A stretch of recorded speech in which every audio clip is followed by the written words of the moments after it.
রাজ্য জুড়ে বিজেপির পরিবর্তন পথসভা অনুষ্ঠিত হচ্ছে। সোমবার সন্ধ্যায় মেদিনীপুর শহরে এলআইসি মোড়ে বিজেপির পক্ষ থেকে একটি পরিবর্তন সভার আয়োজন করা হয়। এই সভায় প্রধান বক্তা ছিলেন বিজেপির প্রাক্তন রাজ্য সভাপতি দিলীপ ঘোষ। সেই সভা থেকে আসন্ন বিধানসভা নির্বাচনে বিজেপির ডাবল ইঞ্জিন সরকার ক্ষমতায় আনার আহ্বান জানান দিলীপ ঘোষ।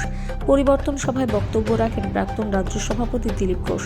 তিনি বলেন, সব রাজ্যের শিক্ষায়, স্বাস্থ্য এবং অন্যান্য বিষয়ে এগিয়ে যাচ্ছে, কিন্তু এরাজ্যে তৃণমূল সরকার এসএসসি নিয়োগ দুর্নীতি, গরু পাচার কেলেঙ্কারি, আবাস যোজনার টাকা আত্মসাৎ, কেন্দ্রীয় প্রকল্পগুলো রাজ্য সরকার নিজের নামে চালিয়ে যাচ্ছে, কিন্তু সাধারণ মানুষেরা প্রতিবাদ করতে ভয় পাচ্ছে। রাজ্যে পরিবর্তন অবশ্যই করা উচিত। 26-এর বিধানসভায় বিজেপিকে ক্ষমতায় আনলে তবেই জনগণের স্বাধীনতা বজায় থাকবে বলে তিনি মন্তব্য করেন।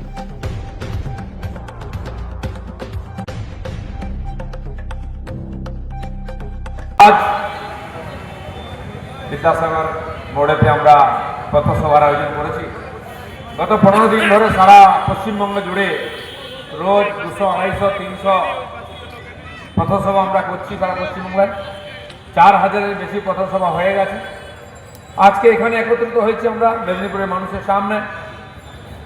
মঞ্চে আমাদের মণ্ডল সভাপতিগণ, জেলা পদাধিকারী, মণ্ডল পদাধিকারী, মোর্চা সেবের পদাধিকারীরা উপস্থিত আছেন।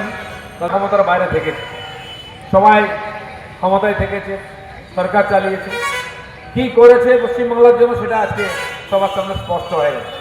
কংগ্রেস, সিপিএম, টিএমসি লম্বা লম্বা সময় ধরে, ডজন ডজন বছর ধরে তারা চালিয়েছেন, কিন্তু আজ পশ্চিমবঙ্গ কোথায়? আমরা চাই না, আমরা অধৈর্য হয়ে গেছি।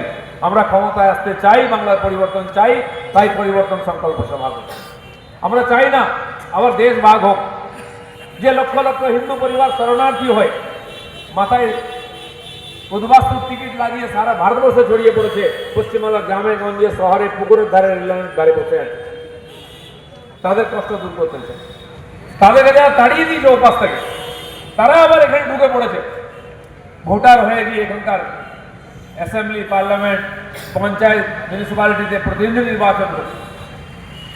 কেন্দ্রের গরিব কল্যাণ যোজনার টাকা পয়সা, রেশন লুট করছে, আপনার ছেলে মেয়ের চাকরি লুট করছে, লোন নিয়ে ছোট ছোট চালাচ্ছে, আবাস যোজনার টাকা, শৌচালয়ের টাকা, রেশন সব লুট করে নিচ্ছে। এসে ওপাশে লুট করেছে, এপাশে লুট করছে। এটা চলতে দিতে চাই না, তাই পরিবর্তন চাই।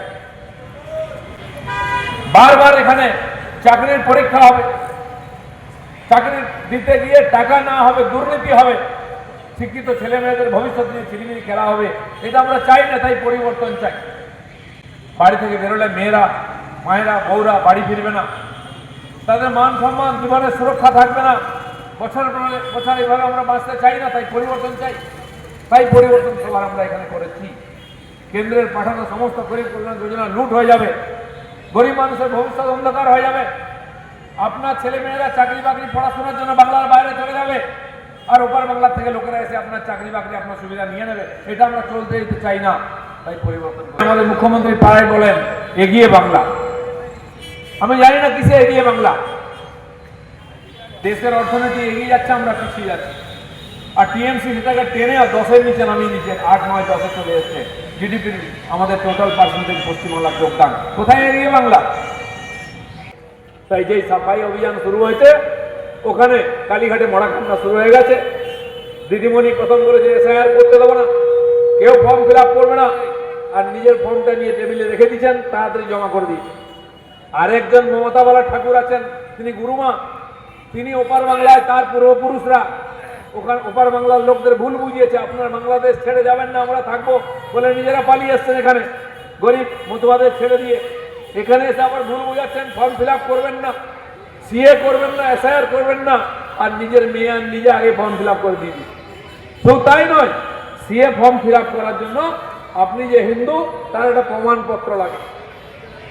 সেই জন্য নির্বাচন ইলেকশন কেন্দ্র সরকার কয়েকটি ধার্মিক সংস্থাকে সে অধিকার দিচ্ছে, তারা সার্টিফিকেট দেবেন, ভারত সংঘ দেবেন, মতুয়া সংঘ দেবে, এরকম কিছু সংস্থা দিচ্ছেন, যেখানে গিয়ে আপনি লিখে নিয়ে আসুন যে আমি বাংলাদেশ থেকে এসেছি, আমি হিন্দু। সেইটা দিয়ে ফর্ম ফিল আপ করলে আপনি সিএতে নাগরিকত্ব পাবেন। ভোট কাটা যাচ্ছে ভবানীপুরে, যে 44,500 গেছে, আরো 5-10,000 গেলে দিদিমণির পরের বেলা জিতে আসা খুব মুশকিল চলেছে। যে ভুয়ো ভোটে আপনারা জিতে এসছেন সেটা বন্ধ হয়ে যাবে।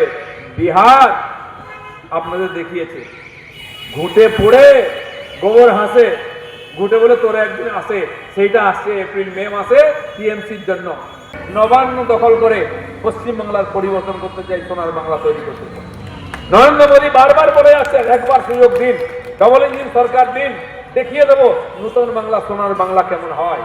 তাই নূতন ভারতের সঙ্গে সোনার বাংলাকে যুক্ত করতে গেলে এখানে বিজেপি সরকার চাই। তার জন্য আমরা আন্দোলন শুরু করেছি, লড়াই শুরু করেছি। 250 বেশি কর্মী গত কয়েক বছরে শহীদ হয়েছেন, রাজনীতি হিংসার বলি হয়েছেন। তাদের আত্মার শান্তি তখন পাবে যখন এখানে বিজেপি সরকার হয়। এখানকার